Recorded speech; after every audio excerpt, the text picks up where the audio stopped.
Have you ever met someone who seems to understand people perfectly? Someone who notices all the little things we say and do, the funny habits we have, and the secret feelings we try to hide? Well, imagine a woman who lived over 200 years ago, who did just that with a quill pen and a stack of paper.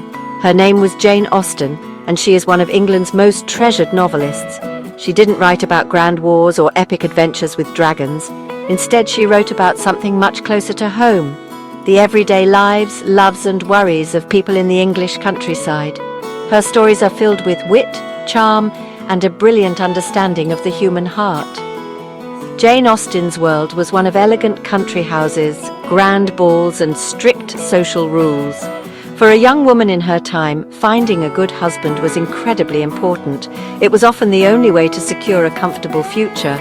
Austen saw the humor and the heartbreak in this situation.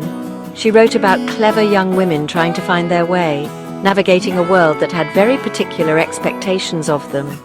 Her novels, like Pride and Prejudice and Sense and Sensibility, are more than just love stories. They are sharp, funny commentaries on society, money, and the complicated business of growing up and finding your place in the world. What makes Jane Austen so special, and why do we still read her books today on the 10th of June 2025? It is because the people in her stories feel so real. You might recognize a bit of yourself in a headstrong heroine, or see a friend in a kind-hearted gentleman. She writes with such warmth and intelligence that her characters practically leap off the page. They make mistakes, they have regrets, and they fall in love in the most wonderfully messy ways. Austen reminds us that even though times change, with our modern gadgets and different fashions, the core of what it means to be human, to love, to learn, and to laugh, remains exactly the same. Her genius was in finding the extraordinary within the ordinary. She didn't need fantastical settings to create drama and excitement. The drama in her novels comes from a misplaced letter, a misunderstanding at a dance, or a secret engagement. She showed that a quiet village could be just as full of intrigue and passion as any bustling city. Jane Austen's legacy is not just in her beautiful prose, but in her profound ability to capture the truths of our lives. She was a master observer, a brilliant storyteller, and her work continues to enchant and inspire readers all over the globe, centuries after she first put pen to paper. Now let us step into the world of one of Jane Austen's most famous characters. Her name is Emma Woodhouse. The story begins by telling us that she is handsome, clever, and rich, and has lived a very comfortable life with very little to distress or vex her. Emma lives in the lovely village of Highbury with her kind but rather anxious father. She is the queen of her small world, admired by everyone. Because she has never had any real troubles, Emma believes she knows what is best for everyone. She is bright and has a good heart, but she is also a little bit spoilt and terribly sure of herself. Emma has one particularly strong belief, that she is an excellent matchmaker. She loves the idea of arranging marriages for her friends and neighbours. After she believes she successfully matched her governess, Miss Taylor, with the kind Mr. Weston, she feels immensely proud of her skills. She decides that matchmaking is her true calling. The problem is, Emma is not nearly as clever at it as she thinks. She sees the world not as it is, but as she wants it to be. This means she often misreads people's feelings and intentions, creating all sorts of confusion and awkward situations for those around her. Her main project becomes her new friend, Harriet Smith. Harriet is a sweet and pretty girl, but she is not from a wealthy family and is very easily influenced. Emma decides to take Harriet under her wing, determined to find her a perfect husband. She persuades Harriet to reject a proposal from a respectable farmer, Mr. Martin, because she thinks Harriet can do much better. Instead, Emma sets her sights on the charming vicar, Mr. Elton. Emma is absolutely convinced that Mr. Elton is falling in love with Harriet, and she encourages the match at every opportunity, completely blind to the real situation. Watching over all of this is the wise and compassionate Mr. Knightley. He is an old family friend, and Emma's brother-in-law. He is one of the only people who is not afraid to tell Emma when she is wrong. He sees her faults, but he also sees her potential to be a better person. Mr. Knightley warns Emma not to meddle in Harriet's life, telling her that she is playing with people's happiness. But Emma, in her usual confident way, dismisses his concerns.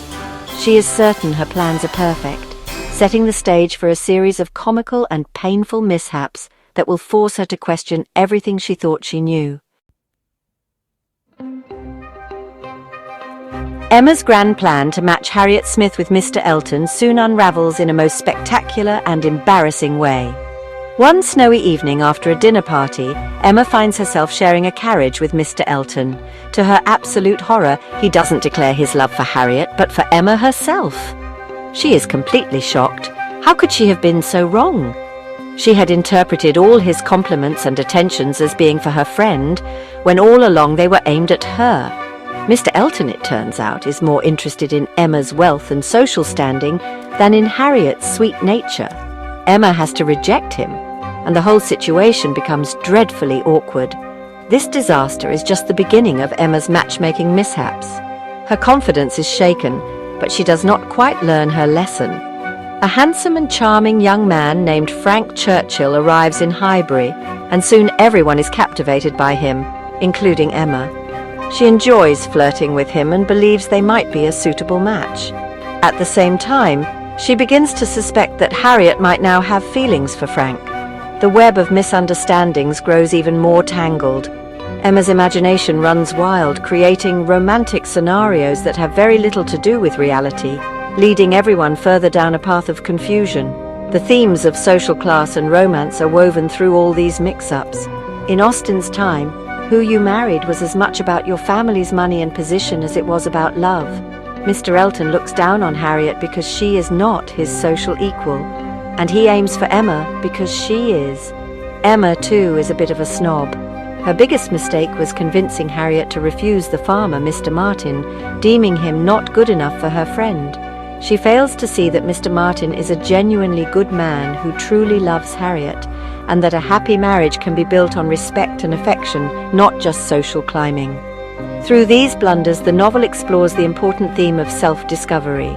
Emma starts as someone who thinks she understands everyone and everything, but her failures force her to look at herself more honestly. She has to admit that her judgment is flawed and that her meddling has caused real pain, especially to Harriet. Each mistake becomes a stepping stone on her journey of growing up. She begins to realize that she cannot control other people's lives and that true understanding comes from listening and observing, not from imposing her own ideas onto the world. Her journey is a reminder that we all make mistakes, but the important thing is to learn from them. The climax of Emma's journey of self-discovery arrives during a picnic at a local beauty spot called Box Hill. In a moment of careless cruelty, trying to be witty and clever, Emma makes a rude joke at the expense of Miss Bates, a kind but rather talkative older woman of modest means.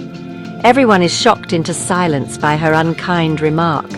Later that day, Mr. Knightley takes Emma aside and scolds her severely.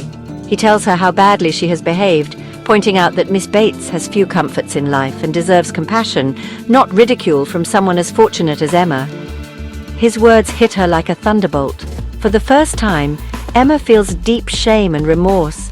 She finally sees herself as Mr. Knightley sees her, spoilt, arrogant and thoughtless. This moment is a crucial turning point. The very next day she goes to visit Miss Bates to apologize, an act of genuine humility that shows she's beginning to change. This humbling experience is followed by a series of shocking revelations. She learns that Frank Churchill has been secretly engaged to the quiet and elegant Jane Fairfax all along, and that all his flirtations were just a cover. Emma realizes how completely she has misread every single situation. The biggest shock, however, comes when Harriet confesses that she believes Mr. Knightley is in love with her. In that instant, Emma's world is turned upside down as she is struck by a revelation of her own. She is in love with Mr. Knightley. She has been in love with him all along, without ever realizing it. The thought of him marrying anyone else is unbearable. Suddenly, all her pride and certainty vanish, replaced by a deep fear of losing him. She finally understands the foolishness of her matchmaking and the dangers of playing with people's hearts, especially when she didn't even understand her own. In the end, everything works out beautifully, as it so often does in Austen's novels. Harriet, it turns out, was mistaken about Mr. Knightley, and ends up happily accepting a second proposal from the faithful Mr. Martin. And Mr. Knightley, far from loving Harriet, confesses that he has always loved Emma. He saw her faults, yes, but he also loved her for her spirit and her capacity for goodness. Emma, now a humbler and wiser young woman, joyfully accepts his proposal.